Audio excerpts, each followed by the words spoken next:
Hey, everybody. We are live, and this is Mondo Digital's Nathaniel Thompson joining us on a Thursday night. How we doing, Nathaniel? Hey, week's almost over, thank God, and it's a short week next week, so yay.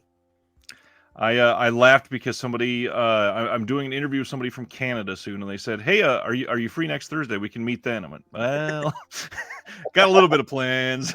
Everything's different down here. Yep, a little bit. What's going on, everybody that is here live? Good to see all the friends in the chat.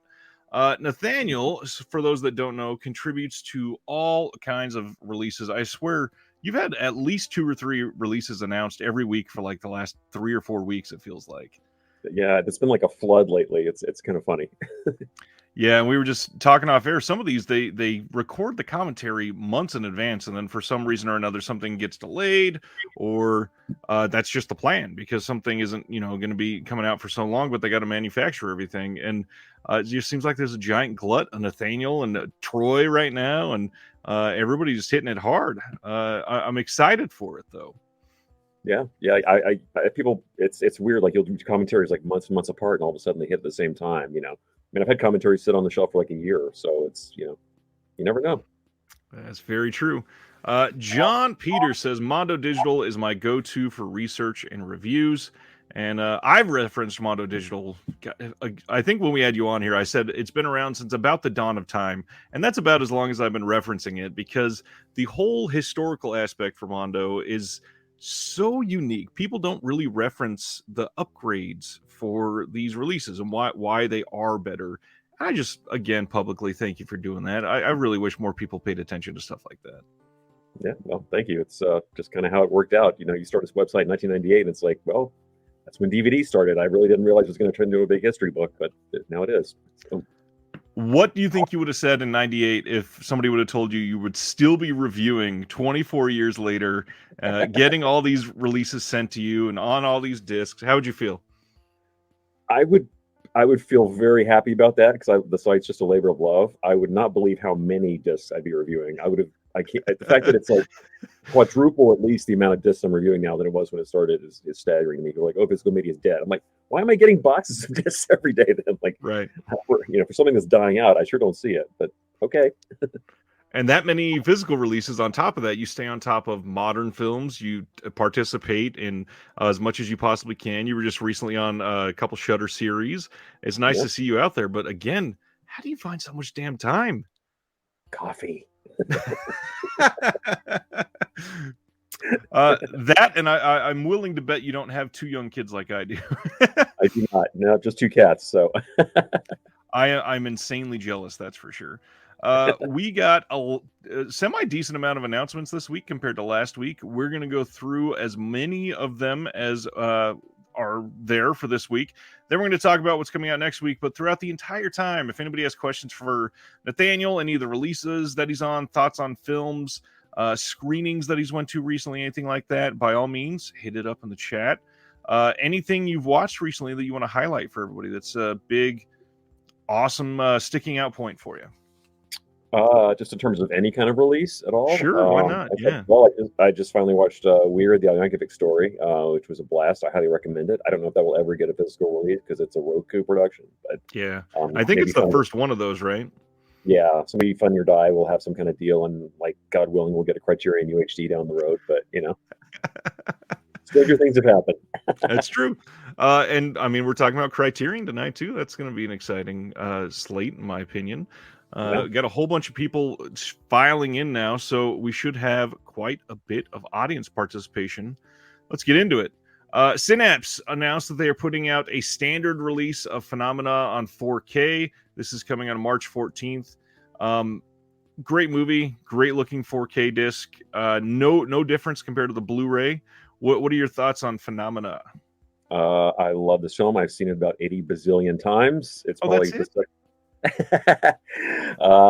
yeah, back in the day when I was a wee little whippersnapper, this and Opera were my 2 most watched Argentos for some reason. I don't know why. I just kept showing them to friends. But yeah, this is a great release. This is pretty much everything you could possibly want. And as most of you probably know, this is identical to the UK Aero UHD set. They had a deal as with Tenebrae. So if you have one or the other, you're fine. But I'm glad this is getting a retail release. It looks gorgeous. Yeah, if you don't have it, snap it up. This is, yeah, again, beautiful 4K release, and I don't think there's really anything that they could even add to make this a better or bigger disc or anything like that in the future. This is, in my opinion, at least, is a definitive release of Phenomena. It's incredible. Unless they get Jennifer Connelly to sit down and talk about it, which I don't see happening. Touche. Even then, just sell that on a supplement Blu-ray. We'll throw it in the case. Kino announced a whole bunch of titles this week, as they always do. They're putting out Marco Polo from 62. This is coming on February 7th. Has a new 4K scan of the OCN on this title. This has a new Tim Lucas commentary, and that is it. Marco Polo, what is your feeling on this era of films? I have never seen a good copy of this. I've only seen it on TV where it was cropped all to hell.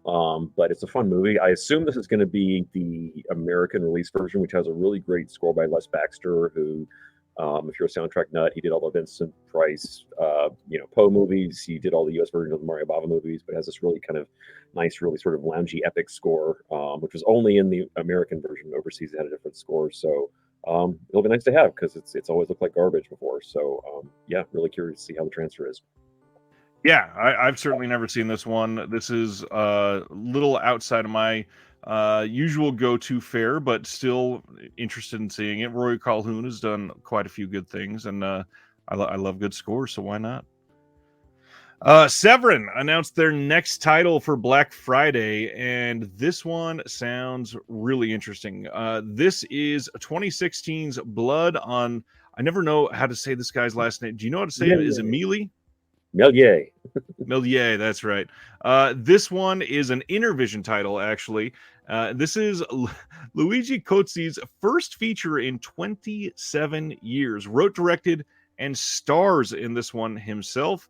This has a whole bunch of little features on it. We got an introduction by Luigi himself. We got introduction to the Little Wizards of Oz that's on here. That's a bonus movie they're including from 2018.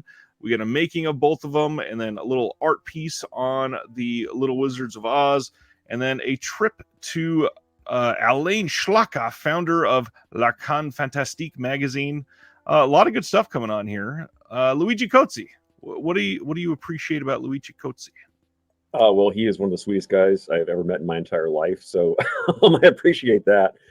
As you can kind of, I don't know if you can tell from the cover art, but he actually runs the Profondo Rosso store, which is in Rome. So if you ever are there, definitely check it out. He's usually in there like in the afternoons, like after around 2 o'clock. But so the first time I got to go in there, I hung out with him for quite a long time. We were jibber jabbering a lot about Italian horror movies and stuff. But he's just a fantastic guy.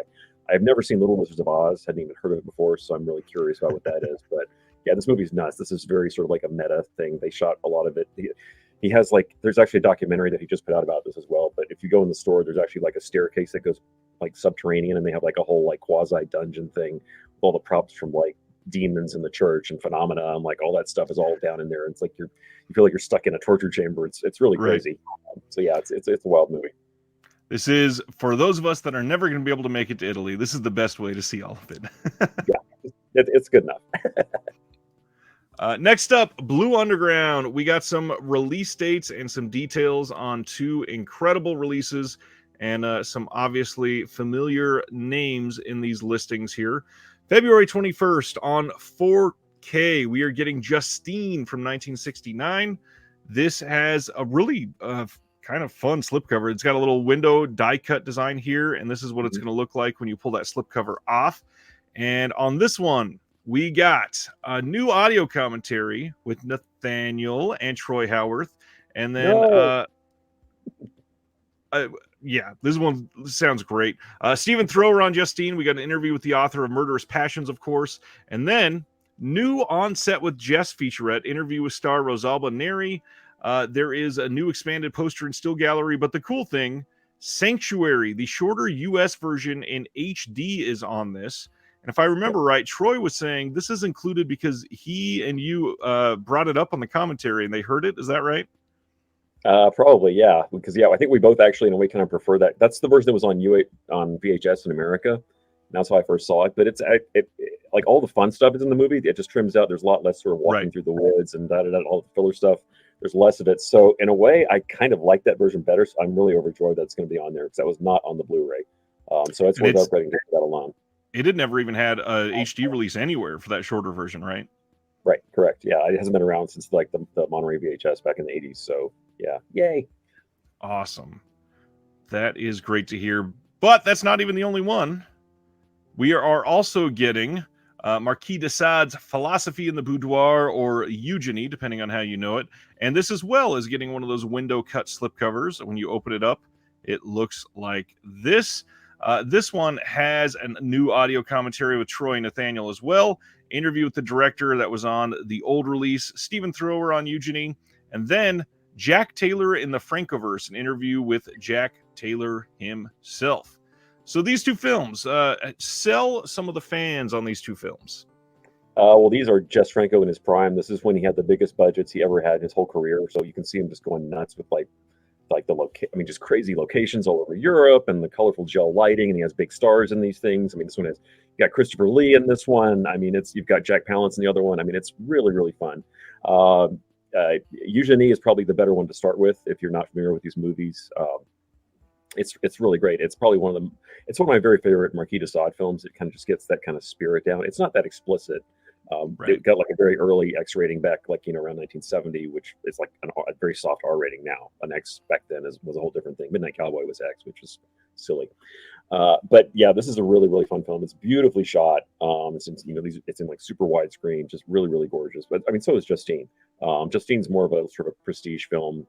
It's not quite as crazy and wild, but it's definitely picking up as well.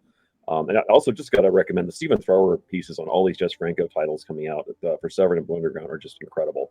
I love every supplement that guy's ever done. He always blows me away with some of the stuff he picks out of these movies. Like his brain is just really something else. And also Troy and I did a third Franco film that's coming to UHD, but I think they kind of soft announced it, but I don't know if I can talk about it on here. But there is a third one coming really soon. Nice. The In the Land of Francos, which are the short series that Thrower did for the Severin releases, I'm so glad they're continuing those. Thrower is one of these people that you just now associate with Severin and everything that he's been doing with them. He is producing a lot of these extras himself. He is just super passionate about it. And there is a short piece about Thrower that we're going to be hearing more about this coming weekend in one of my other videos. But yeah, Thrower is great. He's just incredible at everything he does. Yeah. Next up, we got another announcement of Dark Places from 1973. This is coming from Nucleus Films in the UK. This is a standalone Christopher Lee film that was in the Christopher Lee box Volume 1, I believe. And it looks like they've got all if I'm remembering right, all of the special features from the Severin disc, including Nathaniel, Thompson, and Troy's audio commentary on there. Right. Plus a new one and a second commentary as well that was not on there. So you get even more. Nice. And yeah, this one's coming on February 27th. I'm assuming you can probably get this in the US eventually at places like Orbit DVD and maybe Diabolic, because as far as I'm aware, Severin had no plans of selling this by itself, just in that box. Yeah, it looks like a really good upgrade. Nice art too. Yeah. Kino announced No Man is an Island from 1962. This is not one that I'm familiar with at all. Have you seen this one? I have. This is a really good movie, actually. Universal put it out on DVD a long time ago. It's kind of like a one-man survival movie. It takes place during World War II. Jeffrey Hunter, who's kind of a really underrated actor, he gets sort of stuck in the middle of the Pacific, and he has to sort of like figure out how to fight off the Japanese all by himself. But it's really good. I actually have a scoop for you. This will also have an audio commentary on it by Steve Mitchell and Stephen J. Rubin, who wrote all the great James Bond books. They're kind of like the big duo of war movie commentaries, but they just recorded that, and they said that I can actually give you the first word that they actually did do a track. It's in the can, and it will be on the disc. Nice. That's pretty damn cool, because a lot of these old titles, people used to kind of look down on Kino for not doing a lot for their discs, and since around like the end of 2018 or maybe 2019, they've really been trying. Kino's kind of killing it pretty quietly. Yeah. Especially with that volume of titles. Yeah, I mean, they announced, I think we're doing 5 or 6 announcements tonight that are just Kino, and they'll be putting out 5 or 6 every week. So, Next one is True Love from 1989 coming from Kino. This has a brand new 2K master. This is co-written by Richard Key and co-written and directed by Nancy Savoca. I, again, don't know anything about this one. This is one I don't think I'd ever even heard of. This is one I haven't seen this since, well, I said 89 Film Festival. I don't think I've seen this since around 90 or 91 when it hit VHS. Back when I was a little school kid working at a video store. We had this like playing a few times because this was a lot of customers rented, so we put it on the overhead TV a few times. But nice. Yeah, I remember it being pretty good. But if you ask me for the specifics, it's way, way, way off. Sorry, but a good movie as I recall. That's good. Yeah, 1989. And it won the Park City, Utah United States Film Festival. Ken Russell's Horror is coming from Kino Lorber. This is one that was released fairly recently from Imprint in Australia. They put out a great disc. I'm willing to bet it's going to be the exact same master. As far as no, do we know more? That's up in the air actually, because interesting. Okay, so this movie has a weird history on home video. There were actually 4 versions that were put out on VHS, which is really bizarre. So this was back when Blockbuster was king, so there was a very cut R-rated version. There was also a version where they didn't want to have the title on the shelf, so it was called "If You Can't Say It, Just See It," which has been one of the stupidest retitlings of all time. Then there's an unrated version and the theatrical NC-17 version. So if you got the imprint, here's where it gets confusing. That got an Australian R rating, but it's not the R-rated version. It's the theatrical version, which is 85 minutes. But there's an even longer 92-minute one that was on VHS and has never been on any other format. So apparently Kino is aware, and they're trying to see if they can source film scans for both versions on there. I don't know if that's going to happen. It's up in the air. So it might be the same as the imprint, or it might not. At least they know about it. It's actually not more explicit stuff in those extra minutes. It's actually just a lot more filler. There's like one scene that goes on and on and on forever. Honestly, if I were going to show this movie to somebody for the first time, I might actually go for the 85-minute one that was on the imprint. But if they can do both cuts, that would be awesome, because it would be great to have the choice. So FYI, we're going to have to wait and see what it is. Interesting. I'm curious, too, if they're going to be able to license the imprint special features, because this had some really great stuff in Australia. We had a Bruce LaBruce interview that was really well done. There is a really nice Kat Ellinger essay that's on that disc. And yeah, this thing was, plus we got updated interviews with Teresa Russell and Ginger Lynn. And yeah, this was a really great imprint disc. This is one that shined, but I'm stoked if we can get the longer one here for sure. Yep. Especially because some of the Paramount stuff has been sort of iffy. Some of them are good. Some of them are kind of not as great. They seem to be older masters. Yeah. If it's not the Warriors, be careful with imprint Paramount titles. That's true. We'll probably talk about this one in detail in just a few minutes. We'll get back to that. Synapse is having a sale over at Diabolic right now. This is going on through November 28th, as well as a bunch of other sales. The Criterion sale will end on November 28th at Barnes & Noble. The Arrow sale at Barnes & Noble is also ending on the 28th. But they got some pretty decent prices over at Diabolic right now. Nathaniel, any really great Synapse recommendations you would throw out for people? God, what would I not recommend? I would say if you haven't, go back on some of their deeper catalog stuff you might have missed, especially some of the Hammer things they put out, like Hands of the Ripper and Twins of Evil. Those are just fantastic discs that are still around. Those are great. Kindred is a really fun one they put out. Massacre at Central High is great. Their Demons release is fantastic. Yeah, I would say pretty much with confidence just about anything they put out. I think more people need to see Curtains and Intruder still, especially Intruder. Intruder is such a unique movie to watch with a 2022 lens. I really am surprised that we still don't have like an updated slasher in a setting like that. Yeah, I am too. Intruder's great. And yeah, huge thumbs up for Curtains. I love Curtains. Curtains is genuinely really creepy. yeah. It's like 2 scenes in particular. It's like 2 of the best slasher scenes ever. Agreed. Another Severin title got announced, and I'm really stoked on this one. 1981's The Devil's Gate. This one is a 2-disc collection, including Mario Bava's final film. So this is a 6-hour-long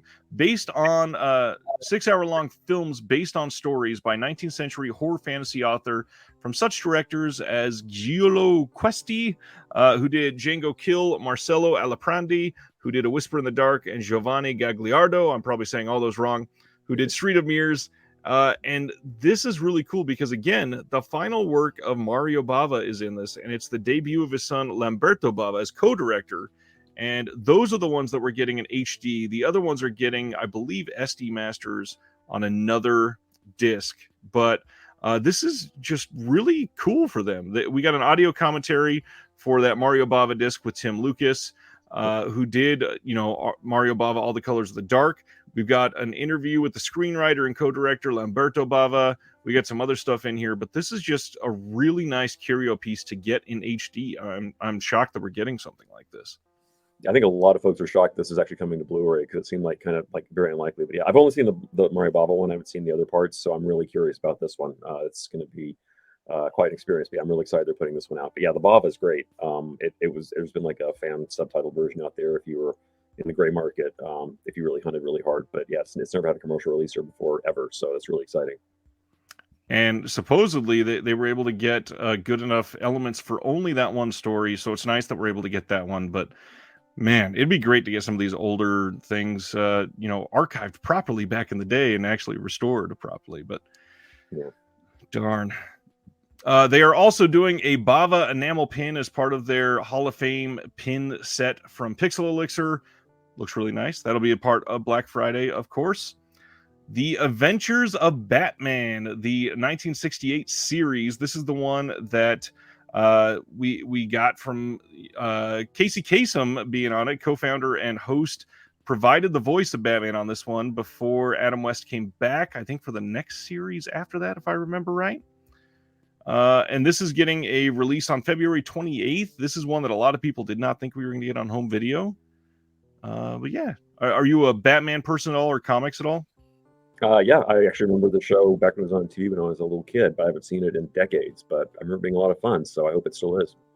Yeah, this is one that not a lot of people have been able to see for quite some time, and to get a good brand new restoration is pretty damn exciting. I hope we get some good stuff on that disc.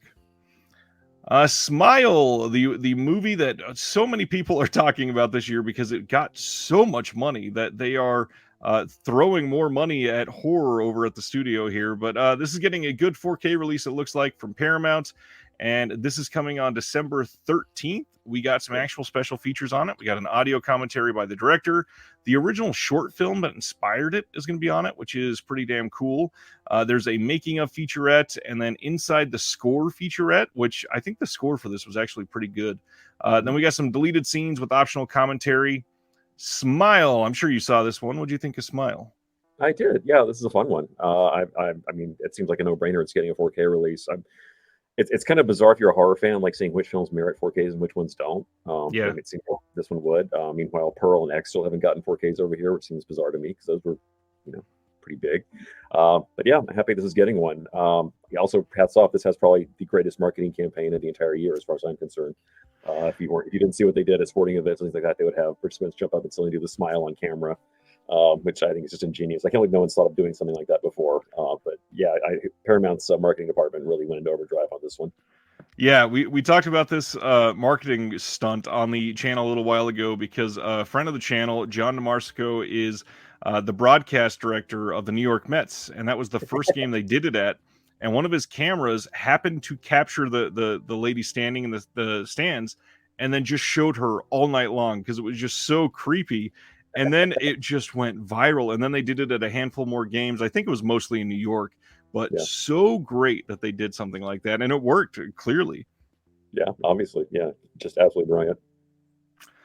Josephine in the comments says, question for Nathaniel. What is your favorite costuming in a horror movie? Wow. Interesting question. There's a lot of Japanese ones I would pick. I think something like House, for example. Obviously, you got to say Bram Stoker's Dracula. I mean, that's probably the most out in your face choice. I think Suspiria, the original, has some pretty amazing costumes in it as well that I really like. Off the top of my head, I would say those. Obviously, the Universal monster movies have some phenomenal ones. Dracula's Daughter, I think, especially just that thing she's wearing it's so cool. Nice. White Woman from 1933 is coming from Kino Lorber on February 14th. We get a brand new 2K scan of the 35mm fine grain elements on this one. New audio commentary by Alan Arkush and Daniel Creamer on this one. And we got Carol Lombard, Charles Lawton starring in this. And I have not seen it. I am unfortunately very, very blank spot for me for a lot of the pre 1950-ish films. I've seen a lot of the big ones, but the deep cuts like this, unfortunately, have missed me by. Have you seen White Woman? I have not seen this one, but I am very curious because they've been really digging through the Universal vaults. So I'm looking forward to seeing this one. It's a new one to me.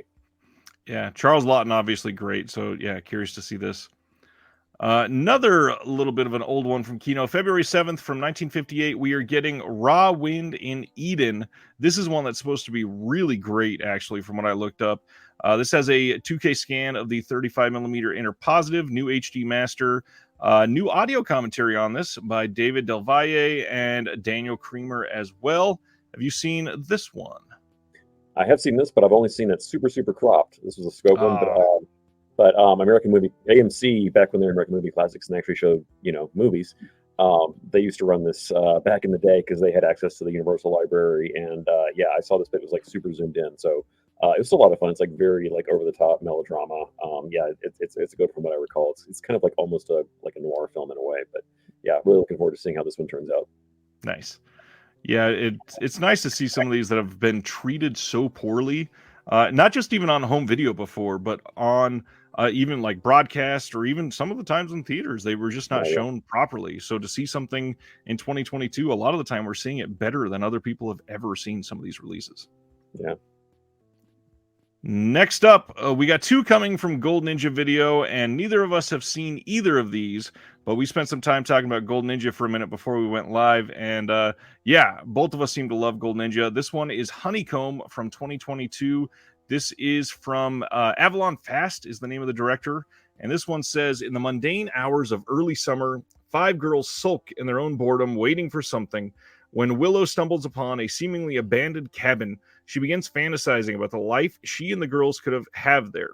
The leader, Jules, Vicky, and Millie pack their bags and whisper a quick goodbye to the life they knew. They flow through open fields, blissfully entering their new sun-soaked world without a thought about the horrors that lie before them. Really good copy for a film like this. Leaves a lot to be unknown here. We got a commentary track by the writer and director Avalon Fast and the cast. We got Making Movies with Your Friends featurette, an interview with the writer and director Avalon Fast, some bloopers, short film.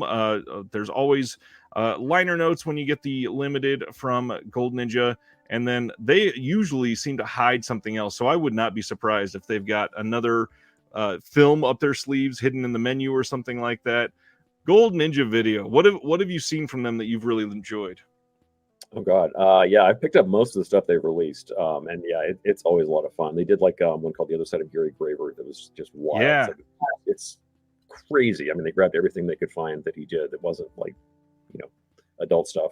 They really just like dug through and put some wild stuff on there. And like you said, when you get to their menu screens, you got to be like really diligent. Just hit every button you can think of because they're really sneaky bastards. They hide stuff all over the place on their discs. You get your money's worth. You got to make sure if you're on the menu, you got to hit up like 6 times on everything, hit down a few times on everything, just to make sure they do so much great work on their releases. They're also putting out Freaky Farley. This is from 2007, and this one got a brand new 2K scan. If I remember right, this is the first film that they did, or at least that they were advertising was going to be the first one that they scanned with their brand new film scanner that they got last year when they did their Indiegogo campaign. This one says, when Farley Wilder, who is a weirdo peeping Tom in a small New England town, meets a daring young woman, he gains the confidence to both stand up to his overbearing father and also save the town from the hushed-up secret that's been killing people for decades. Like I said, 2K scan from the film Super 16mm negative. Finally, you can witness the true beauty of Farley Wilder's adventures as he makes friends, finds love, and saves the world from a monstrous menace. We got a commentary on this one by Charles Roxburgh, Matt Farley, and Tom Scalzo, moderated by the man Justin DeClue, who runs Gold Ninja Video. We got a podcast commentary as well look back, deleted scenes, making of, shock marathon movies that inspired Freaky Farley, a video discussion, the restoration of it, the Alamo Drafthouse screening. There is so much on here, but then they throw in bonus feature, Adventures in Cuban Country, and I would not be surprised if there was a third film hidden on this disc somewhere, probably. There's a commentary on that bonus feature as well by Matt Farley, Charles Roxburgh, and Justin DeClue. And then, of course, Will Sloan, who is one of Justin's partners of crime on one of his podcasts. He did the liner notes. Both of these you can pre-order now, and they are shipping in December. This sounds great. I am so curious. Sister Agatha says, Justin from Gold Ninja curates great marathons on their Important Cinema Club Twitch channel. There's one coming up in mid-December, and you can watch them all. They are only for the people that are not weak of heart, because they are usually very long and very fun. Thrilling Bloody Sword. This is the one I was going to highlight before I walked away. That is one that seemed to catch the world on fire when that was announced last year. AGFA started doing theatrical screenings of the print, and now we got a new disc coming from Error 444 in the US, and I can't wait to see that one even more up to date and restored properly. I second the recommendation on Kung Fu Wonder Child as well. Also, their crazy multi-disc Jackie Chan exploitation set that they put out is something else as well. And again, jam with extras. It's a fun one. The hard part is a lot of these, they get sold out. Not necessarily quickly, but a lot of the ones, when you hear recommendations now, they're gone. And Gold Ninja doesn't do a standard edition or anything like that. But they're fun to track down. They're great discs. And if anybody is ever getting rid of them, I would not hesitate to try to snatch them up. Next up, one of the most exciting announcements of the week. This is one that we've been talking about seemingly all year since I interviewed Jared from Mondo Macabro. Jared and Jesse Nelson from Diabolic, and Brian Izzy, who is also with Jesse Nelson as part of Cauldron Films. They're all joining together to start something called Neon Eagle Video. And this just sounds incredible. A new Asian-focused label that will focus on the trashier side of Asian cinema, highlighting exploitation, action, horror, and other cult films that have been neglected in the high-definition era. Each disc will be lovingly curated and produced by Jared Honor, with restoration, authoring, manufacturing, and distribution handled by Cauldron. Each release will be sold through Cauldron and Diabolic DVD. They are working closely with the legendary IFD Films in Hong Kong, and it is sounding like it's going to be pretty damn incredible. Have you done anything for them that you could share or anything yet? I have not. It was. I knew it was coming, but that's all I know. I knew the label was about to drop, but that's all I know. I mean, again, I'm probably not the guy you go to for Asian movie extras, so I am very curious to see what they come up with for these titles. It's going to be exciting. If you go to the comment section on some of the Neon Eagle announcements, or Diabolic, or Cauldron, or Mondo Macabro, where they were sharing it, some of the people that have contributed are in the comments. You can find out they do have commentaries and some other featurettes coming with stuff like that. The first release has been announced, and it is Kill Butterfly Kill from 1987. And this sounds just wild. Let's see. This set will not only have IFD's 1983 English language dub, but its later 1987 variant called American Commando 6 Kill Butterfly Kill in glorious 1080p, taken from a brand new 4K scan, but will also feature a standard definition print of the original Taiwanese cut of the film, Underground Wife, along with an SD trailer compilation from the IFD vaults, highlighting Taiwanese exploitation and crime films, as well as the complete American Commando series. This is going up for pre-order in November, and a much anticipated Euro horror release from Cauldron will also be up for pre-order, which a lot of people are speculating is City of the Living Dead in 4K. And then we have future releases will include more from IFD, including some honest to Godfrey Ho cut and paste cult classics, as well as a bona fide pinky violence gem from Toei, and possibly even some insane action exploitation from Indonesia. Keep an eye on the Neon Eagle Facebook, and of course, here on the Disconnected, we'll be talking about it. Let's see. Flickering Waves wanted to throw out Impossible Horror. I did not see this in time for Gold Ninja Video. Impossible Horror is really interesting. Yeah, that's fun one. Moving on from the NEV to Criterion. This is one that I've been telling people this is probably getting released soon. They were floating around those new 4K restorations last year. We are getting the Three Colors from Krzysztof Kieslowski on UHD in a box set on February 7th from Criterion. And it looks to be fairly priced, actually. When you get it on sale, it's going to be about $62, I think. That's not too bad for these three films in 4K. And they're worth it. I mean, they're great films. Yeah, some of the best of all time. It seems like everybody has a different favorite in the trilogy, but they're all just effective films overall. Next up, we are getting the Romeo and Juliet from 1968 on February 14th. A lot of people know this as the one they watched in high school. With all the nudity. But it was... Yep.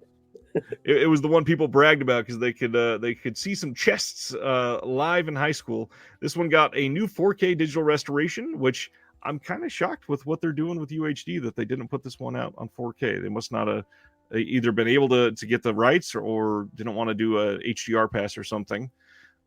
We got an excerpt from the 2018 documentary, the interviews with actors Olivia Hussey and Leonard Whiting from 1967 and 2016, and then an essay. But yeah, this is the one that kind of surprised me that they put this out. I'm sure you've seen this one. What do you think of this one? Oh yeah, this is a great film. God, I can't believe it took this long to hit American Blu-ray. I mean, I got the British Blu-ray 10 years ago or something. I mean, it's been out in Europe for ages. But yeah, I'm glad it's getting a new scan. I hope it looks good. I mean, fingers crossed. But yeah, this is a really great film. This is one of the better Shakespeare adaptations. Yeah, it's a really fun film. Amazing score by Nina Rota. Yeah, this is a great one. And yeah, I just remember it scandalizing my junior high when they showed it to us. But to be young again.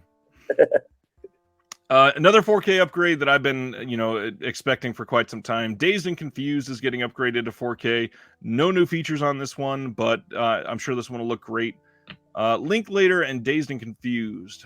I'm sure you got some sort of history with this one. It's a masterpiece. Love it every time I've seen it. I remember walking to see this opening weekend in the theater, not even knowing what I was in for because the poster was kind of but yeah, just blew me away. I love this film. Seen it over and over again. As we all know, if you're a Linklater fan, this is the perfect double feature with Everybody Wants Some, which hopefully you've all seen as well. But yeah, that guy has an amazing track record, and this is one of his best. Linklater is special, and this one means a lot to me. I didn't have a great childhood coming up, but when this came out, I saw it way too young, and unfortunately, some of the scenes stuck with me extra. And one of the good memories that really hit from my childhood is on, of course, the last day of school every year.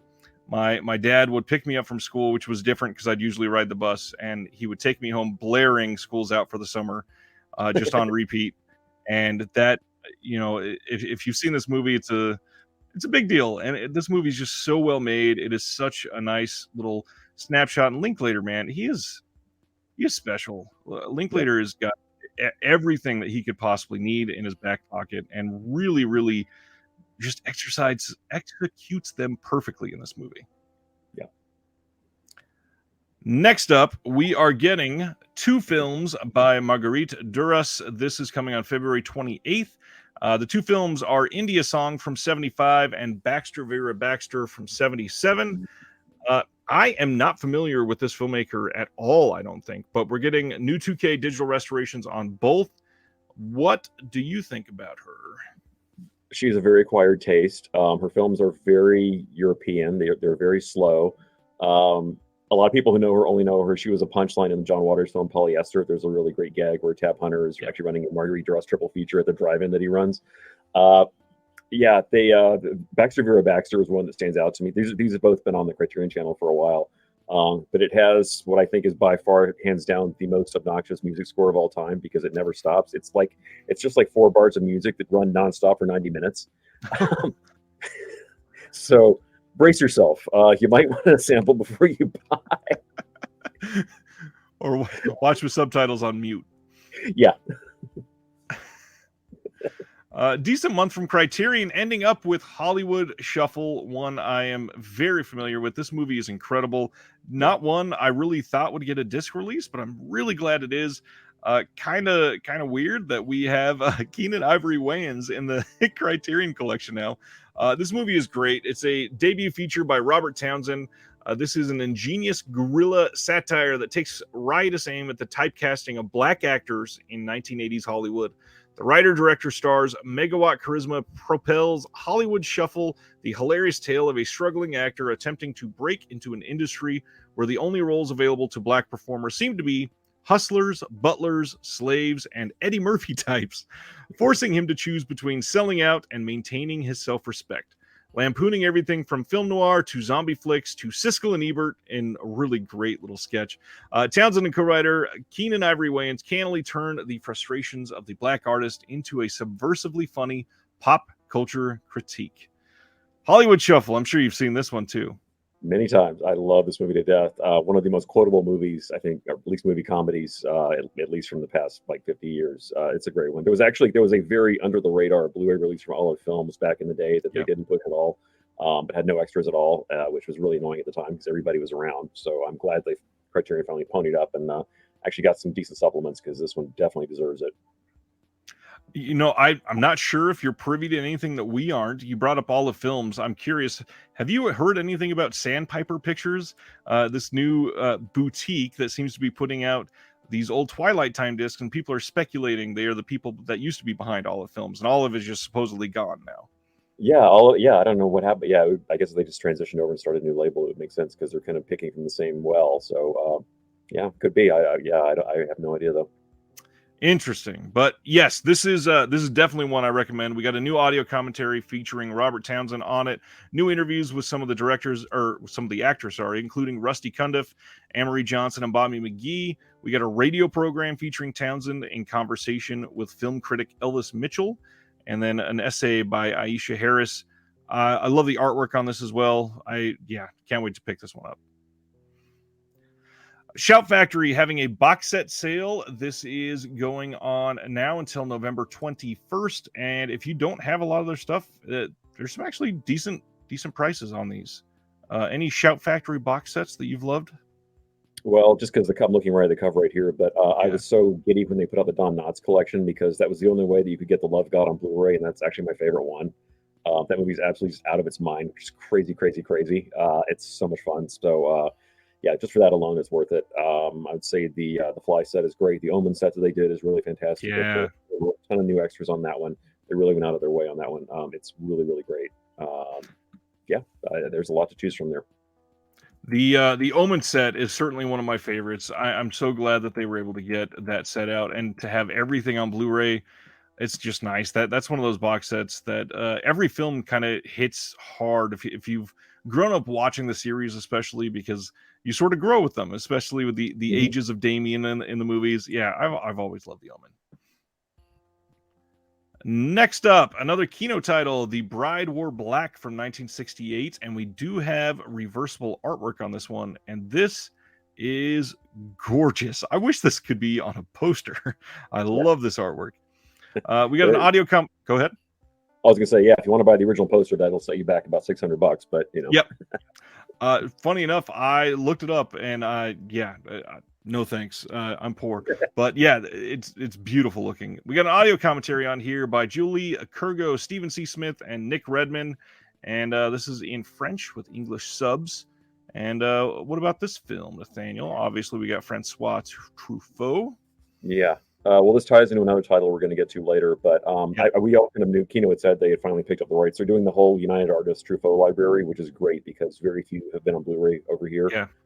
We only got this one and Mississippi Mermaid and The Story of Adele H were the only ones that Twilight Time did over here. And what really sucks is all three of those, the Masters MGM gave them, they had burned in big yellow subtitles, and they were hideous. So, but they actually I was glad when they announced this, they actually call out that these have optional subtitles. And I was like, thank you, God. So especially those most projectors don't have to put up with that garbage anymore because they were the ugliest subtitles I've ever seen. So yeah, I'm so appreciative, and this movie is just a ton of fun.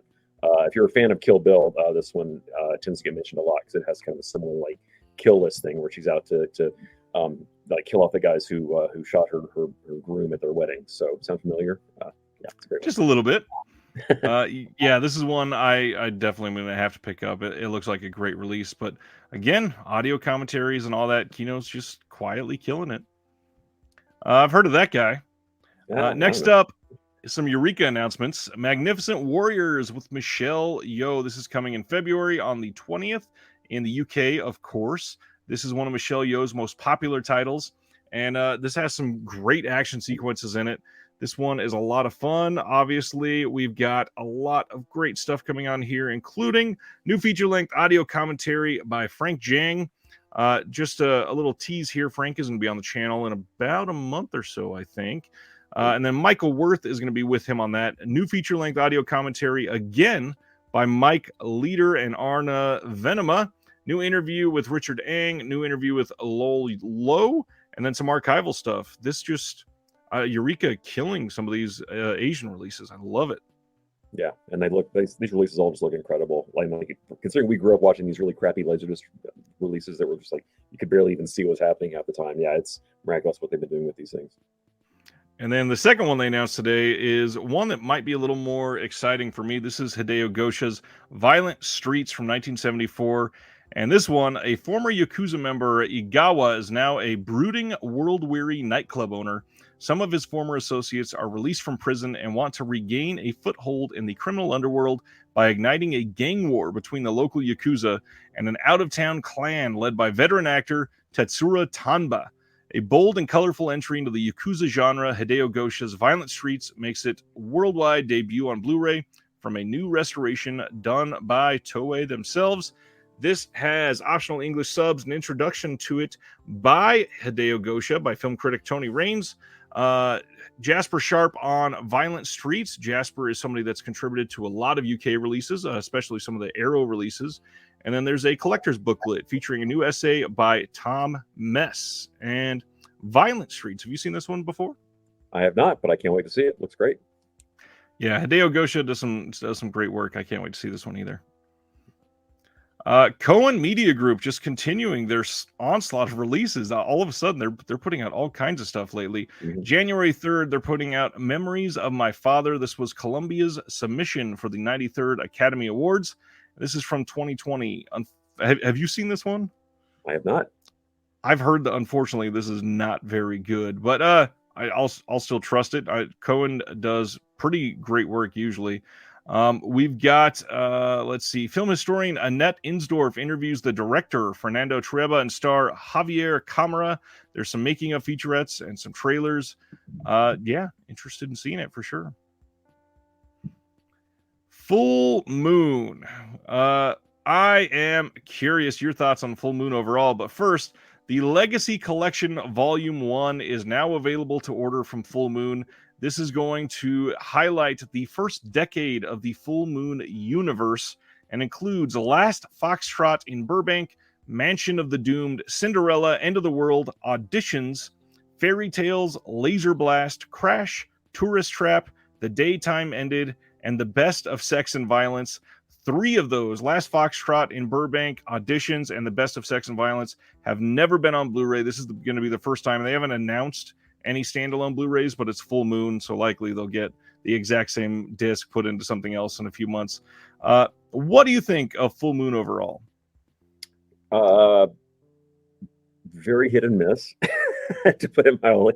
Some of their transfers look great. Some of them have issues. I'm very curious about the 3 that are new to Blu-ray, especially Best of Sex and Violence, how that's going to be in HD. I'm really curious how they're going to pull that off. But Auditions is actually a pretty fun one. I don't think it's had a new scan since the VHS days. That's a pretty fun, crazy sex comedy with Linnea Quigley and like Rick Astley and all these guys in it.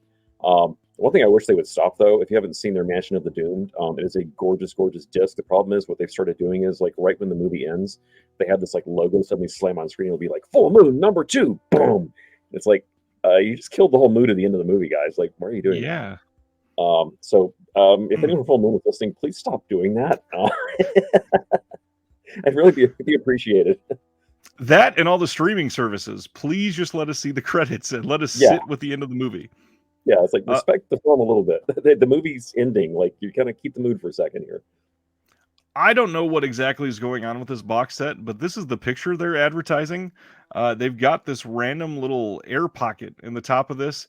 It looks like that may be a booklet or something in the top, but the picture's not super clear. Interesting. We'll see, I guess. It's full moon, and Charles Band just kind of does what Charles Band wants. All right, we got a few more left. Let me pull that up now. Bros from 2022, just this year, is getting a really loaded release. This is kind of the reason why I really wanted to highlight this. I missed this one in theater, and I was really sad. First of all, this got announced like in the last 2 days, and this is coming out next Tuesday. I don't know what happened there, but this is the Billy Eichner film that Judd Apatow, I believe, is like the producer on. I don't think he directed it. But we've got deleted scenes. We've got a gag reel. We've got a featurette on how representation matters. There is a behind the scenes that is exclusive to this disc. A handful of other featurettes, but just overall, for a studio disc, this is pretty damn great. Did you get to see Bros this year? I did not, because it kind of came and went so fast. Yeah. I was really shocked how fast it went to being able to rent and stream as well. It was like all of a sudden out of the blue, it was like, oh, here it is. And I was like, okay, wow, that was really quick. It was only in theaters for like 2 weeks, and they suddenly threw it out there. So I guess with the disc, they're following suit. I guess they're in a rush to make their money back. I don't know, but yeah, that's an insane roster of extras. I guess they're ready to go on that one. Yeah, they must have been really eager to put this out, but it's nice. It's nice that it's getting a good release. Can't wait to see it. Another film coming out from Warner Brothers, Legion of Superheroes, is coming out on February 7th. This is a brand new animated film coming to DC. This one is coming in 4K, and some featurettes on here. Not a ton, but some. And if you're into DC animation, a lot of their animated movies are better than the DCEU in most people's opinions. But this is just another one to add to that roster. And they're very pretty to look at if you have a 4K setup. Oh, yeah. Then one that I'm very excited about, The Banshees of Inisherin. This is coming on December 20th. This one, it seems like, is going to be making a run at a few Oscars, hopefully. This is two lifelong friends find themselves at an impasse when one abruptly ends their relationship, bringing alarming consequences for both of them. And in this, we got a making of featurette, and then the story of the Banshees of Inisherin, from story inception and reunion of its gifted actors who were also in Bruges. And they go through the Ireland locations that they do there. And then there's some deleted scenes. Did you get to see this one this year? I actually hope I'm going to see it this weekend. I haven't had a chance yet. Nice. But yeah, hopefully, I'll go see it on Saturday. But I'm dying to see this. Yeah, I love Martin McDonough's stuff. So yeah, really looking forward to this one. I don't think I've heard anybody say a single bad thing about this movie. And with how much I loved In Bruges, this is a must as soon as I can. Yeah. The last one for the night, Mississippi Mermaid. We just talked about this. This is coming on February 14th. This is another one of the Francois Truffaut films. And we do have some reverse art as well. This one, we got an audio commentary, again, by Julie Krugo and Nick Redman, of course. And any feelings on this one you'd like to share? This is a really cool movie. You would not guess it from the artwork, but it is actually basically a film noir in color. It's a murder mystery and kind of a cool one. It's based on a book by Cornell Woolrich, the guy who gave us, you get The Bride Wore Black and you get Rear Window and all that stuff. It was called Waltz in the Darkness, but they later remade this as Original Sin with Angelina Jolie. So if you've seen that and you're like, the story seems very familiar, that's why. But yeah, this is a pretty cool movie. Nice. And again, thank God they're putting removable subtitles finally, because the old Blu-ray was a piece of poop. So, yeah, a lot of those old Twilight Time discs just, unfortunately, first of all, they came and went very quickly because they did such a short run. And Twilight Time in their heyday, were very popular. They sold out very quick on some of those discs. So I'm glad that they're seemingly getting the second run. I also feel bad for a lot of the people that paid top dollar to make sure that they got all the Twilight Time releases. Let's see. We always cover what is coming out next week. In case you forgot, we're getting the Criterion 4K release of WALL-E, Planes, Trains, and Automobiles 4K release, which seems to be getting a mixed signal on the quality there. Have you gotten that one in yet? I have not, but again, Paramount's 4K streak lately has been really iffy, so we'll see. Yeah, not a lot of confidence at this point, unfortunately. Malcolm X in 4K coming from Criterion next week as well, and I cannot wait to see that disc. It's been a long time since I've seen that film. I think in December, gonna make my wife watch that one. High Plains Drifter in 4K coming from Kino. Mystery Men 4K, which again, can't wait to get that one in. Great movie. Scream Factory, the Company of Wolves 4K is shipping. Rollerball in 4K is shipping as well. Shrek 2 for everybody that watches this and is clamoring for Shrek 2 in 4K. That comes out next week.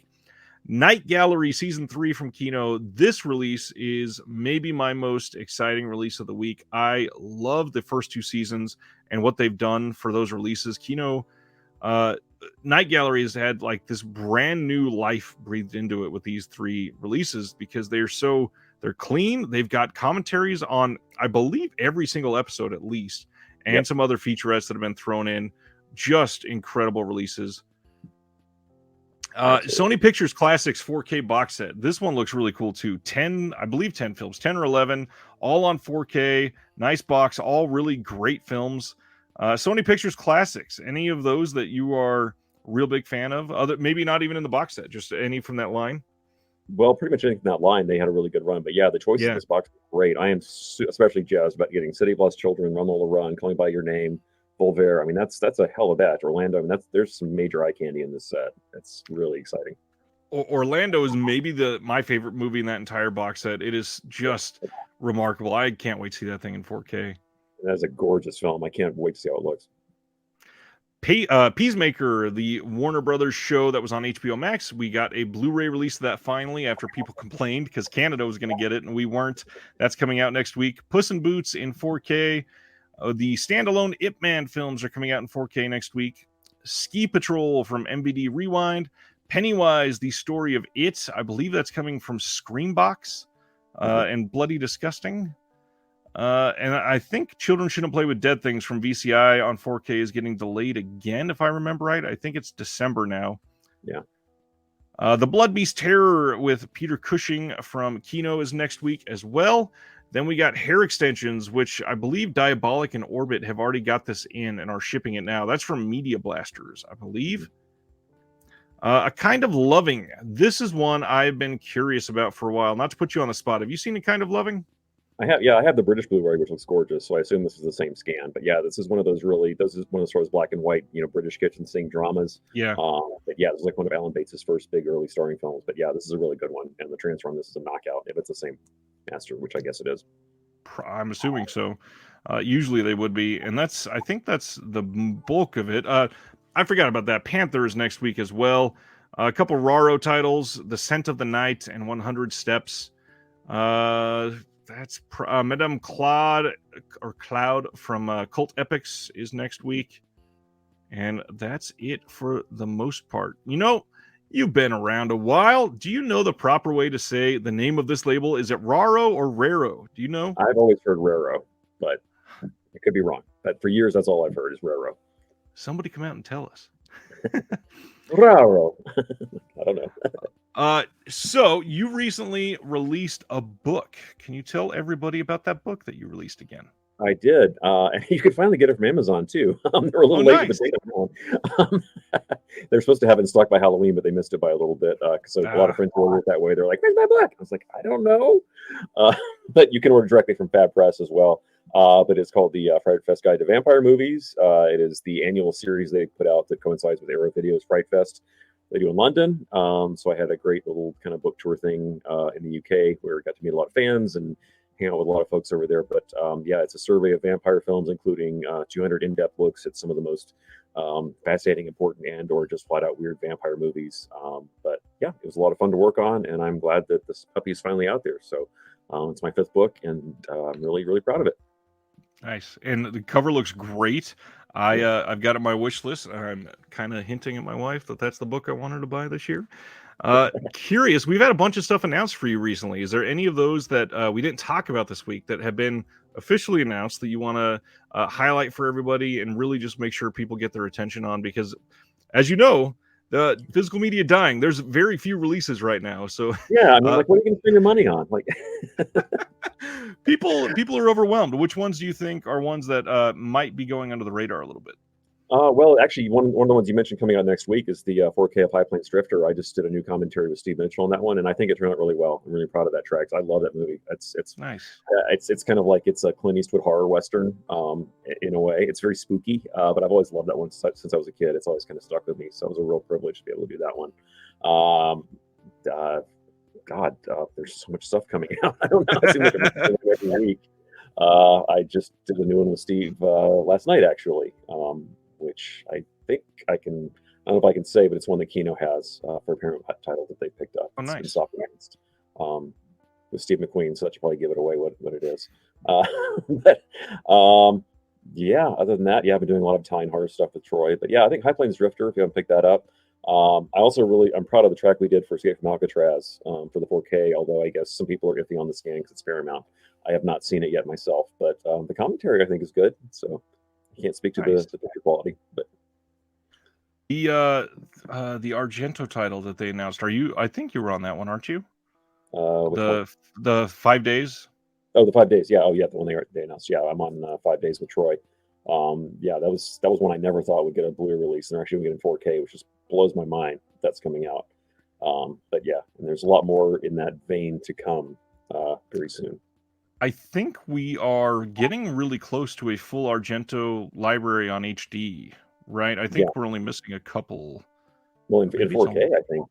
Except the only one that's well, yeah, there's one that's Inferno is the one everybody really wants in 4K, but unfortunately that's stuck with Disney now through Fox. But maybe they'll be able to unleash that one somehow. But yeah, that's the biggie that everybody's like clamoring for that may not be happening. But yeah, I mean, there's some of his TV work that still has yet to hit HD. But yeah, it's getting really close. I can't believe how fast they've been turning through its filmography. So just finish up doing the Fulcis and the Bavas, and we'll be in good shape.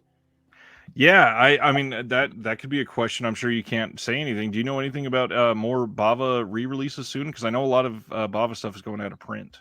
Yeah, well, yeah, I know because I think Alfredo Leone has a lot of his deals will run out, so I don't know where they're going to wind up. We had that one really great looking French 4K of Black Sabbath, which was not English friendly. But other than that, it's like I don't know. But I think his stuff will just look gorgeous in 4K. So Yeah. somebody needs to jump on that.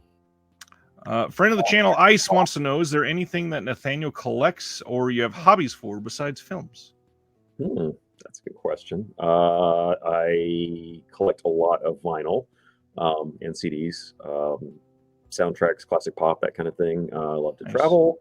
And I collect a lot of books. I collect a lot of pulp novels, that kind of thing, movie tie-in books. I have way more books than I probably should. Other than that, yeah, I think that's the big thing. Any plans to travel soon that are exciting you? Well, I'm going to be going to France next summer. That's already locked in. Nice. There's an event I want to go to. But other than that, I don't know. See, I'll probably do London and France next year. But yeah, I try to like get a Europe trip in like once a year if I can make it work. But COVID kind of like knocked out of whack for a couple of years. But now we're back in business. Unfortunately, yeah. Bruiser says, just got High Plains Drifter in. Your contributions, amongst others, might push that into one of my favorites of the year. Also got the Escape from Alcatraz. Let's see. Question: do you have the 4K of Close Encounters of the Third Kind, and how is the transfer on that? Gorgeous, yeah. Yeah, it's a really good disc, and obviously that is one of the better holding up movies from that time period. I think it really still works on pretty much every level. Yeah, I mean, general rule of thumb, if it's a Sony 4K, you can pretty much buy with confidence. I don't think they've really screwed anything up yet that I can think of. Nothing at all that I know of. Does Nathaniel have any plans for more print editions of review books like DVD Delirium, or is it online only now? I would love to do a DVD Delirium 5. I had to wait to finish the Vampire book, whether couldn't call it DVD Delirium now. It'd have to be called something else. But I don't know. I would love to do it. We shall see. I don't know. But there was talk about doing an ebook of the first one. And I don't know what's happened with that because we were prepping it. So I should actually poke Fab Press and see where that stands, because I think that'd be really cool to have a big interactive ebook of it. But heck yeah. Do you have any recent favorite soundtracks on vinyl? Recent soundtracks. Let me think. What's come out lately? Not super late. I mean, anything Waxwork puts out, and like any of the Mondo stuff that comes out Yeah. is really solid. But I mean, I really love going for like the rare stuff that doesn't have any other format releases. Things like Creepshow 2 and Wild Beasts and all that kind of stuff. Those are the ones that get a lot of play. That go on my turntable a lot. Because it's just something kind of special about it. You can only hear it on wax. That's really cool. So yeah, those are the ones that are closest to my heart. Yeah, there's been this big resurgence in vinyl over the last few years, and it's so odd now that they are, I believe, at last I checked, still backed up like 15 months before you can get a new vinyl release scheduled. And based on that, it's more popular than CDs are right now. It's more popular than buying any of these other soundtracks in any other format, and they're just taking it by storm. And physical media coming back from the ashes for something like vinyl. And I love CDs too, though. I mean, I still buy CDs like soundtracks like Yeah. crazy because there's still stuff coming up like all the time. It doesn't get as much love as vinyl for some reason. But yeah, I really don't feel to overlook CDs because there's some really fantastic stuff coming out. There is, I think they're Howlin' Wolf Records does a lot of random under the radar soundtracks. They've done a lot of like Jamie Blank stuff. They've done some of the old horror stuff from the 80s, and they put again a lot of love into these releases that nobody else is. They're all available on CD right there for you. Yeah. Does Nathaniel partake in the premiums addiction? Do you have any like physical media collection? Do you have anything that's like steelbooks or some of the bigger releases from like China or the Korean releases? I don't go that far. I will get like premium packaging if I have room for it. I mean, the problem is that like a lot of us, I only have limited space, so it has to be something super special. Steelbooks, I'm kind of like case by case. Same thing with slip covers. I mean, I like having them, but it's not something I gotta have unless it's like really like the Vinegar Syndrome. It's like there are just a few where it's like I'll double dip for that. Like the Witch Trap slip cover they did, I was like, my God, that thing is just beautiful. It's like worth it just for that thing. Stuff like the Scream Factory, the Fog Steelbook that they put out. I mean, that was just too gorgeous. I mean, it was like, of course I'm going to get that. But as far as like the super big box stuff, it's a little tricky. I mean, stuff like some of the ones that Arrow's putting out, it's like, do I need that Robin Hood Prince of Thieves import? It's pretty big. Where am I going to put it? Yeah, it's like I know I'm going to get it, but it's just like you got to figure out where on your shelf are you going to stick that thing, where you don't run into it in the middle of the night. But so I don't know, maybe I need to build another wing under the house or something. But I do as much as I can. Let's just say. Stan Geezy wants to know, putting you on the spot, what is your favorite vampire film? If you ask me by decade, that's an easier question. I'm probably just going to go with Near Dark, though. That movie just holds up so well for me. I just love it to pieces. But I mean, it depends on my mood. I love Let the Right One In. I love Kiss of the Vampire for going classic Hammer. There's so many, but my knee-jerk answer is probably Near Dark because it's one that I could just watch over and over again, and it just really just pushes all the buttons for me. I love it so much. I hope we're still getting that 4K release that was supposed to be coming from Studio Canal. I really hope so. We need it badly. Any recent physical media that you are genuinely surprised we can actually buy and that it exists? What am I not surprised at? Well, I mean, the Devil's Game Severin just announced. That one kind of just staggers me. And the 5 days, both of those, the fact that those are going to be on disc, that just blows my mind, especially in the United States. I mean, if you told me that like 15 years ago, I've been like, there's no way. That's never going to happen. I mean, a lot of like some of these box sets, like I can't believe a Ray Dennis Steckler box set. It's like this big that, I mean, it's a miracle. I don't know what we did, but we're definitely living the best timeline as far as physical media goes. It's just, it just blows my mind. Like every single year, I try to do my top 30 favorite lists, and it's really tough, just paring it down because I'm just like, I can't play this or this or this or this. Well, like we were talking before the show that I just finished reviewing the Bruno Mattei 3 Italian action films Severin did, Cop Game and Double Target and Born to Fight, which, I mean, you had to like get like Japanese VHSs of those things back in the day, and now they're just these gorgeous remastered Blu-rays. I'm just like, how does that even happen? Right. Let's see. Damien and Sardis here both say they have a full run of Video Watchdog, and Damien is asking, how did you come to be involved with Video Watchdog?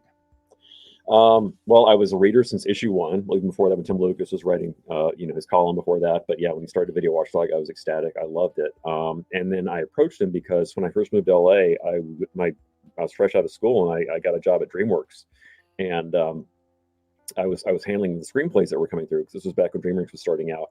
and they were making The Haunting, which at first I was excited about because I was like, oh, it's based on Haunting of Hill House, one of my favorite books.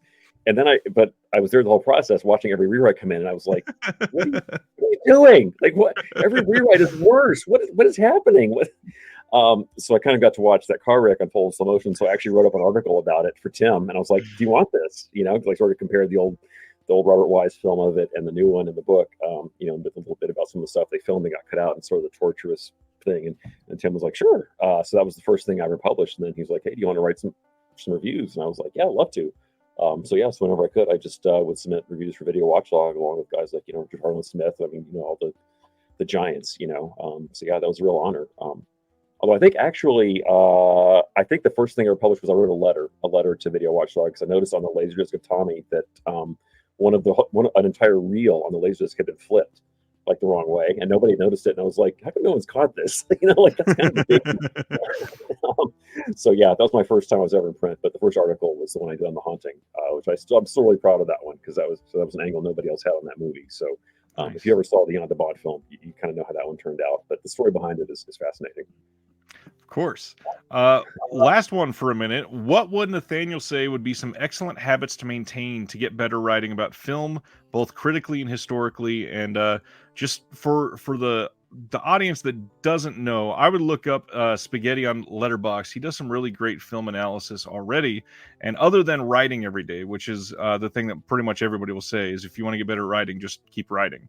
What are some other things that you would say to actually maintain those habits?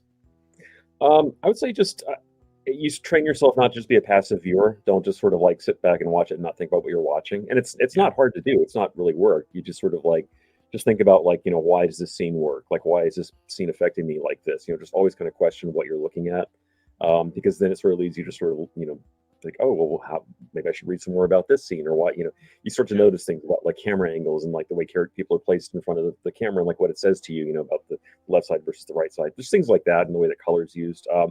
Just kind of pay attention, because I mean, you just sort of get in that habit after a while. You don't even really, it's subconscious after a while. But yeah, don't just sort of sit back and just say watch a movie just to be entertained. I mean, obviously you want to be entertained, you don't want to be bored, because the main purpose of the film is to keep you engaged. But yeah, just always sort of have in the back of your head, like, why is this doing this for me? Or why am I attracted to this genre? What is it about it that I'm getting out of it?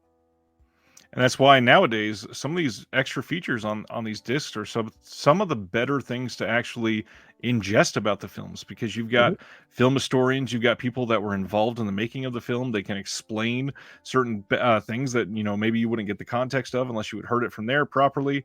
And there are people that have been studying these for decades, and they can give you that sort of insight. And it's, again, literally like film school on a disc in some of these cases. Yeah, that's why I think it's important to have some people sort of poo-poo film historian commentaries, like, well, it's not the actor or the director, I don't want to hear it. It's like, right. Yeah, but most of the time the actors don't even remember, like, even if it's a fresh movie they just made, like, they just learned their line, showed up, and that was it.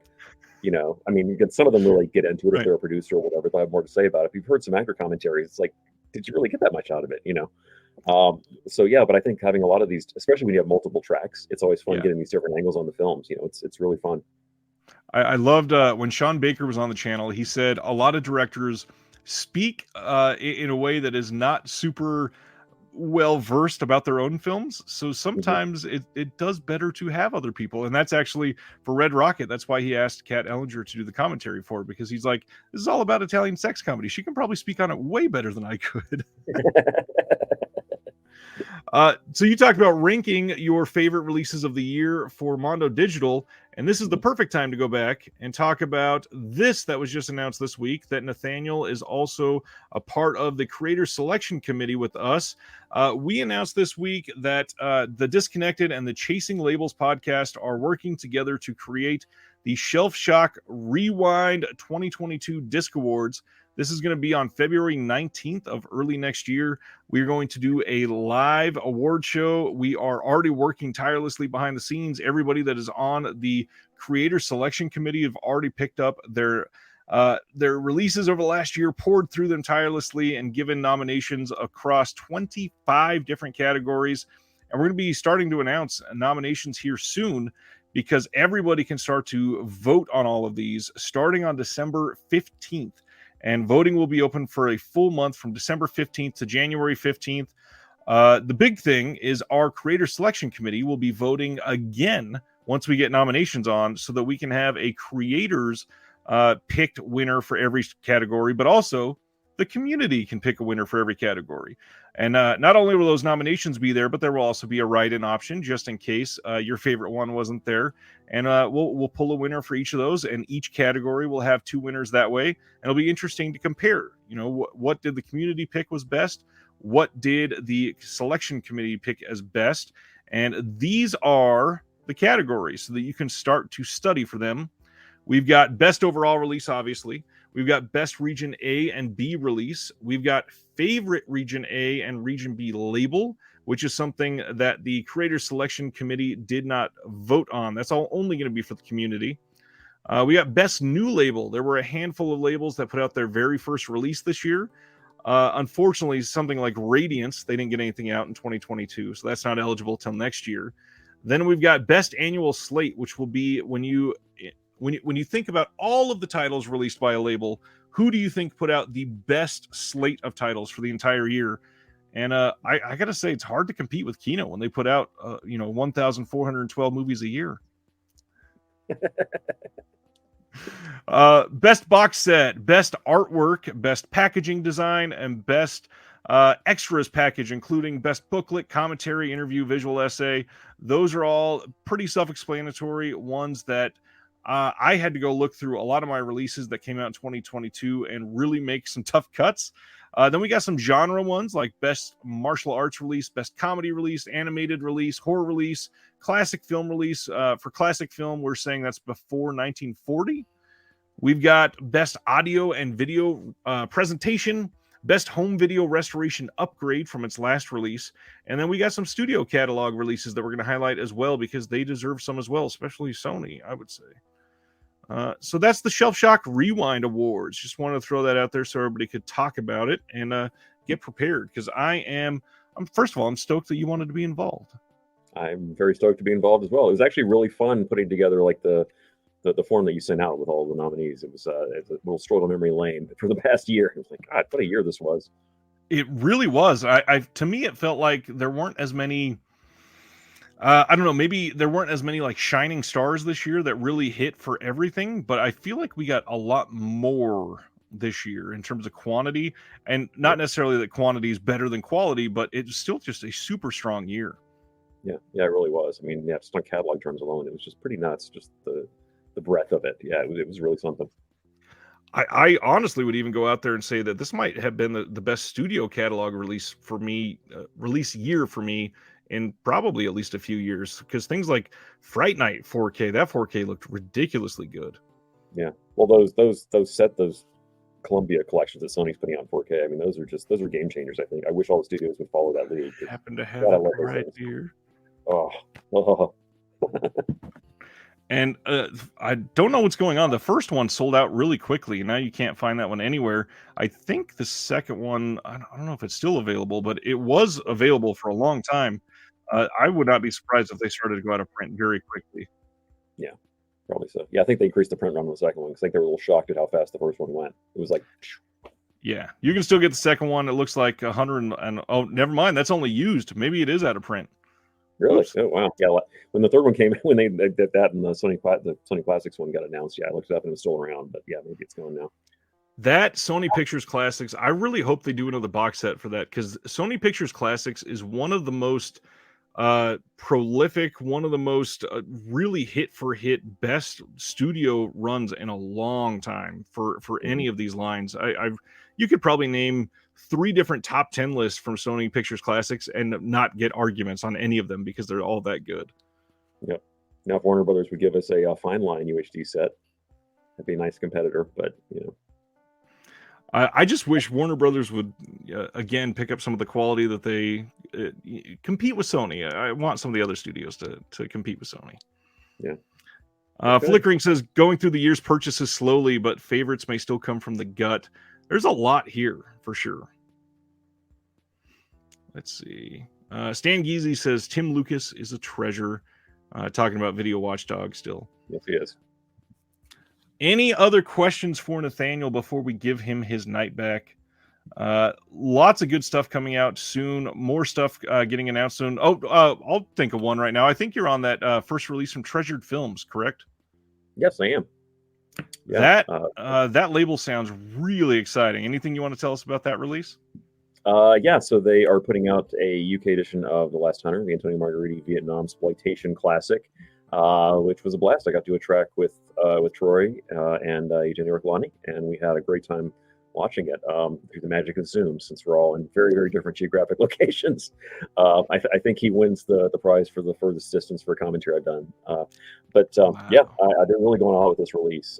As you know, the American release was pretty threadbare, but yeah, they're really going to town with this one. I'm glad they're showing it some love, because that movie is just really insane. I've loved that one since the VHS days. Yeah, Graham, who is the gentleman behind Treasured Films, seems to really be giving this first one all that he can possibly throw into it, and it looks like it's going to be a great release. I hope it does very well for him. Seeing a new label jump into it like that is scary, because it's risky, but for something like that, when you can feel somebody's passion like that, I hope that these collectors grab onto it, because it again just looks incredible. Yeah, it should be a winner. And Eugenio was on the channel fairly recently, and that guy, I posted the video, and my wife walked by as I was editing it, and she talked to me for like just a second, looked down and went, "Damn, he's hot."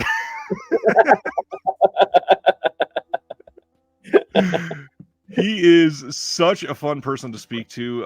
Got to talk to him while he was in Rome. Yeah, I've done a few tracks with him, and yeah, he's always a lot of fun. Yeah, especially when it's me and Troy and him together on a track. Yeah, we have a good time. Yeah, can't wait to hear that. And I think you guys just announce another commentary that the three of you were on, or am I misremembering? I think they did announce that we did. I think they already announced that we did one for Tentacles for the UK release of that one. Yes. Yeah, that one was quite fun. If you've seen the film, you know it is quite a daffy movie. Just for the wardrobe choices alone, you want to see Shelley Winters running around in a little sailor hat. Yeah, the movie's really psychotic, and yeah, we had a great time sort of going through that one. Yeah, 88 putting out a much better release than the Kino release of that one, it sounds like. Yeah. Damien says, hope to hear more commentaries with Nathaniel and Bruce Holacek. I hope so too. He's been a little tied up doing a lot of Hong Kong titles lately. He's doing some Category 3 stuff, which I've actually been engineering. I've been recording them, but as I said before, I love Hong Kong films, but it's not my area of expertise. I would sound like a complete moron if I tried to speak about them. Yeah, he and Art have been doing a lot that I've been doing the mixing and engineering on. But yeah, hopefully if another Tyne one comes along, I would love doing one with Bruce. Bruce is just a fantastic guy. He's one of my very favorite co-commentators. Nice. Ice again says, so for someone who enjoys pulp comics like The Shadow, The Spider, etc., should I dive into the novels like Doc Savage or Green Llama? Do you know anything about any of that? Doc Savage novels are great. If you haven't read those are fantastic. Yeah, really, really great. I'm actually shocked they haven't done like a Doc Savage movie. Aside from the George Powell one that we got, which is sort of like a winky. It's kind of sort of like a real like full throttle Doc Savage movie. That would just be fantastic. But yes, I would say for sure. I don't know why it just jumped into my head. I would love to see the old Dick Tracy in 4K. That movie would look incredible. Oh my God, can you imagine? Heck yeah. I think anything Victoria Sororo shot should be in 4K. Just by default, because. But yeah, that thing would just be blinding in 4K. Flickering Waves. If you were given the assignment of taking a deep dive on a specific country or region, is there one that you would pick? Well, it depends on the genre. I think if you're into horror, obviously Italy is one that you should definitely be well versed in, because I mean it's just it's a tidal wave. But I mean French cinema is just like a treasure chest that you never can get to the bottom of. I mean there's so much. I love German films. I mean Japanese films, Hong Kong.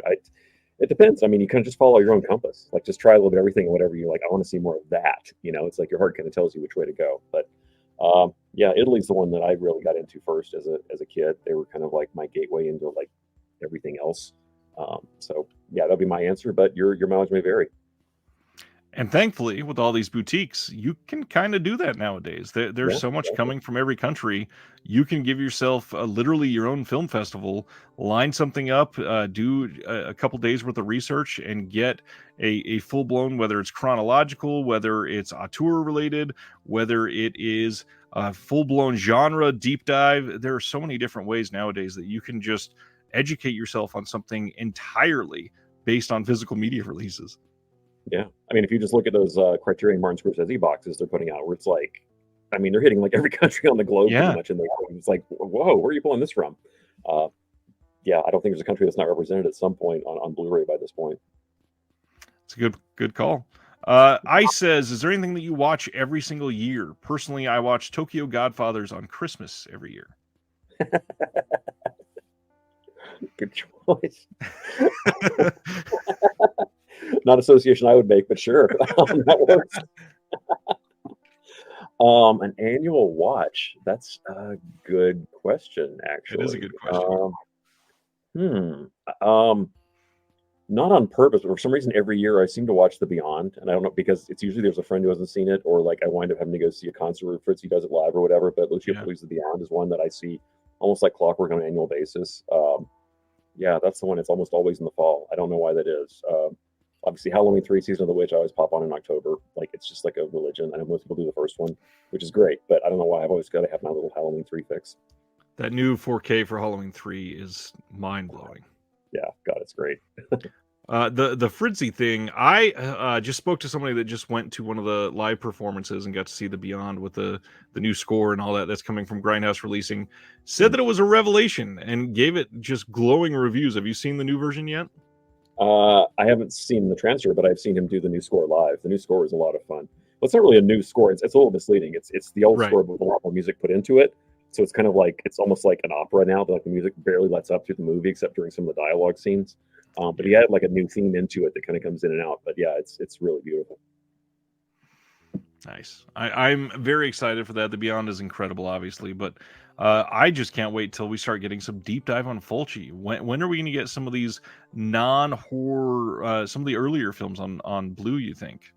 Well, that's kind of like a running joke with me and Troy, like who's going to do the Fulci like comedy box set collection, because he did a ton. I mean, and some of them are actually like streaming in HD on Amazon. You can actually read them to take a look at. He had some of those Franco and Chicho comedies, which are actually really fun, and they kind of feel like Fulci, which is weird. Like you can feel his fingerprints in there, a sense of humor. But yeah, someone just got to license it. I don't know if maybe somebody like Severin's going to be crazy enough to do a Blu-ray set of his early works, but they're a lot of fun. I don't know, but he and like Tinto Brass were guys who both just made tons of comedies like in the 60s and even into the 70s. There's still more Fulci comedies that nobody's touched on. He did one called Young Dracula or Dracula Provinces.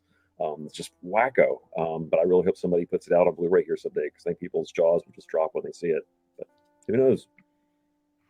I'd love to see it, and with more and more love going to people like Franco, I just hope more people are willing to take a chance on some of these titles once they see that they're actually interested in some of the deep dives. Yeah, I really hope so. I mean, there's still so much stuff we haven't gotten yet. So now people are saying, "Oh, the labels are going to run out of stuff to put out." I'm like, not even close. Like, there's like decades left of work. I mean, if you could keep pouring through the stuff, we haven't even come close to tapping it out yet.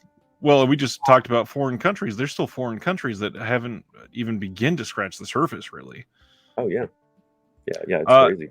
Korean. It's November. Lots of people are watching film noir in November. What are some of your favorites? My favorites? Yes. Oh my God. Are we talking like classic film noir, like pre-1960s? Translate how you would like. Because if we're including neo noir, that gets a little trickier. I mean, I love The Killing. That's one that I watch religiously. I love that one. Leave It to Heaven, I think, is a masterpiece. Oh God, there's so many. Anything that John Alton shot, pretty much. I mean, like I just watched the 3D Eye of the Jury the other day, which was just mind blowing. But anything he shot, pretty much, that's a noir. You can't go wrong. God, there's tons. This Gun for Hire. There's lots. And you want to go to the neo noir? I mean, Last Seduction is one of my very favorites. I love that one to pieces. Wild Things I would consider a neo noir as well, which is just an absolute blast. So, just off the top of my head, I'm probably forgetting some major ones that I love. But yeah, we all do that. Any other questions for Nathaniel? Again, sir, thank you for your time tonight. This has been pretty damn incredible to have you be a part of it. And just thanks for all the releases. There's so much that you've been on lately, and the amount of commentaries, it is mind-boggling to hear how some of you guys, have jobs plus commentaries plus reviewing discs for Mondo Digital every 14 minutes. It's wild. Yeah, it is. Well, I'm glad I actually saw most of the movies we talked about. So It was a good week for it. Yeah. All right, everybody. Thanks for hanging out. Thanks for taking part with Nathaniel. I hope you have a good week, and we will see you next Thursday. See ya.